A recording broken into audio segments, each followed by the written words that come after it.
ಯಾವುದು ನಿನ್ನ ಭಾಗ್ಯದಲ್ಲಿ ಇದೆಯೋ ಅದು ನಿನಗೆ ಸಿಕ್ಕೇ ತೀರುತ್ತದೆ. ಯಾವುದು ನಿನ್ನದಲ್ಲವೋ ಅದು ನೀನು ಎಷ್ಟೇ ಪ್ರಯತ್ನಿಸಿದರೂ ಸಿಗಲಾರದು. ಚಿಂತೆ ಬಿಡು. ಜೀವನದಲ್ಲಿ ಬರುವುದೆಲ್ಲವ ಬಂದಂತೆ ಸ್ವೀಕರಿಸು. ನಮ್ಮ ಬದುಕೇ ಒಂದು ಹೋರಾಟ. ಈ ಹೋರಾಟದಲ್ಲಿ ನಾವು ಮಾಡುವ ಕಾರ್ಯವನ್ನು ಪ್ರಾಮಾಣಿಕವಾಗಿ ಮಾಡಬೇಕು. ಏನು ಆಗಬೇಕೋ ಅದು ಆಗೇ ತೀರುತ್ತದೆ. ಅದನ್ನು ತಡೆಯಲು ನಮ್ಮಿಂದ ಸಾಧ್ಯವಿಲ್ಲ. ಸತ್ಯದ ದಾರಿಯಲ್ಲಿ ಹೋಗು.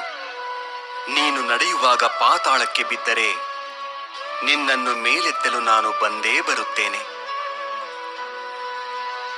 ಸ್ವರ್ಗದಲ್ಲಿ ಎಲ್ಲವೂ ಇದೆ, ಆದರೆ ಸಾವಿಲ್ಲ.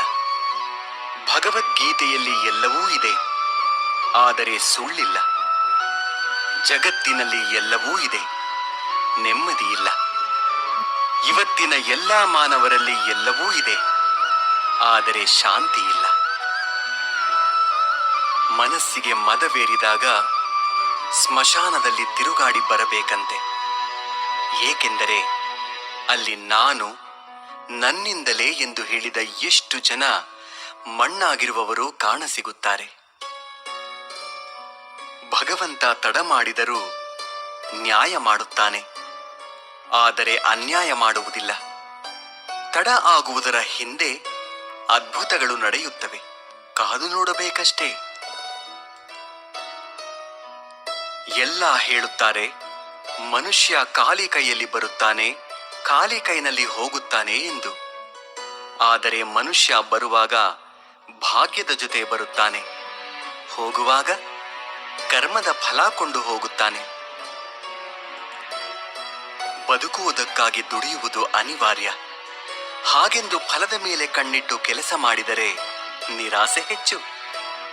ಕೆಲಸವನ್ನು ಶ್ರದ್ಧೆಯಿಂದ ಪ್ರೀತಿಯಿಂದ ಮಾಡಿದರೆ ಫಲ ಇಂದಲ್ಲ ನಾಳೆ ದೊರಕಿಯೇ ದೊರಕುತ್ತದೆ. ಒಂದು ಬಾರಿ ಅರ್ಜುನ ಶ್ರೀಕೃಷ್ಣನನ್ನು ಕೇಳಿದ, ಈ ಗೋಡೆಯ ಮೇಲೆ ಒಂದು ಸಂದೇಶ ಬರಿ. ಅದು ಹೇಗಿರಬೇಕೆಂದರೆ, ಖುಷಿಯಲ್ಲಿದ್ದಾಗ ಓದಿದರೆ ದುಃಖವಾಗಬೇಕು, ದುಃಖವಾಗಿದ್ದಾಗ ಓದಿದರೆ ಖುಷಿಯಾಗಬೇಕು. ಕೃಷ್ಣನು ಬರೆದ, ಈ ಸಮಯ ಕಳೆದು ಹೋಗುತ್ತದೆ.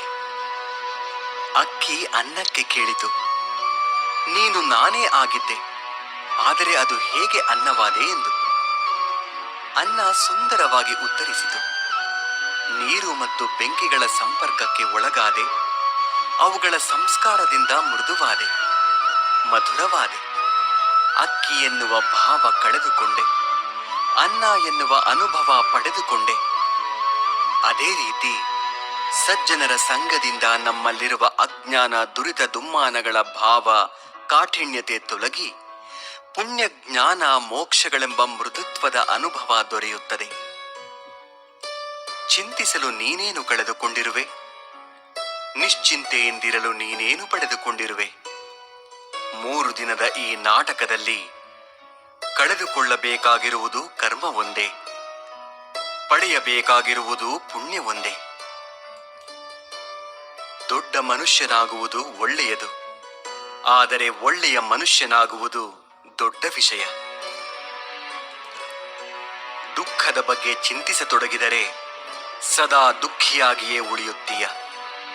ಸದಾ ಸುಖ ಸಂತೋಷಗಳನ್ನು ಧ್ಯಾನಿಸುತ್ತಿದ್ದರೆ ಮುಂದೆ ಸುಖಿಯಾಗುತ್ತೀಯ.